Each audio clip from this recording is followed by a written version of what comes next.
Bugungi qistirma surat alohida o'rinlashtirilgan ko'ch uslubi surati emas, balki bu bir parcha suratning orqasida haqiqiy bir hikoya bor. Bu Ikkinchi Dunyo urushi mezgildagi ish. Ayni vaqtda fashistlarning g'aljirligi yuqori chekka yetgan edi.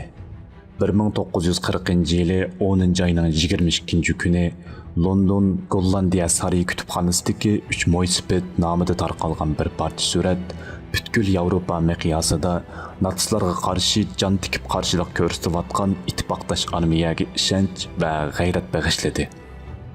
O chaqda fashizmga qarshi kuchlar texi tashabbuskorlik holatiga o'tmagan bo'lib, Fransiya taslim bo'lgandan keyin natsistlar Londonni qattiq bombardimon qilib, Angliyaliklarning yuragini mujib, ularni taslim qilishga urindi.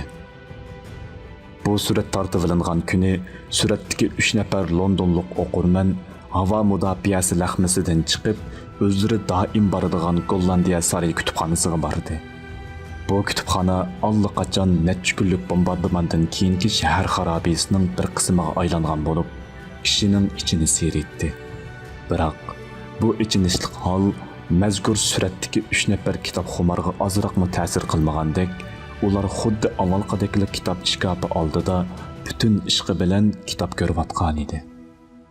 Amaliyotda bu 3 nafar mo'ysipet bu harakati orqali boshqalarga o'zining beparvoligi yoki qaramligini emas, balki mayli qandoq ish yuz berishdan qat'iy nazar, yanada turmushni, o'zining hayot ritmini so'yishning lozimligini his qildirish, ularni davomli umidvor bo'lishga, natsistlarning vahimasidan patroq qutulishga rag'batlantirish uchun mushundoq qilishni qaror qilishgan edi.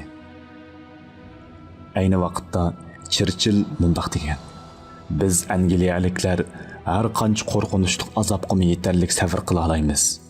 Butkul vujudimiz titilib ketgan taqdirdami, biz yanada turmushimizni, aqlli hayotiy faoliyatimizni davomlashtirishga tirishimiz.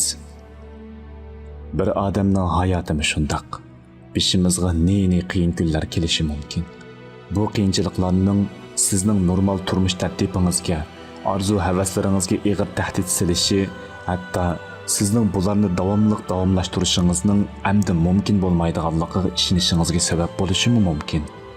Lekin osoyishli kunlarni kutish, orzu-armonlarni mavhum kelgusiga yuklab qo'yish amaliyotda hayotimizning bir bo'lak qismidan voz kechganligimizdan boshqa narsa emas. Qandoq qiyin kunlardan o'tayotgan bo'ling, sizning normal turmush tartibingizni, o'zingiz so'yadigan ishlarni davom etishingiz o'zingizga ruhiy tangpunlik va g'ayrat ato qilishdan boshqa atrofingizdagilarga umid bag'ishlaydi.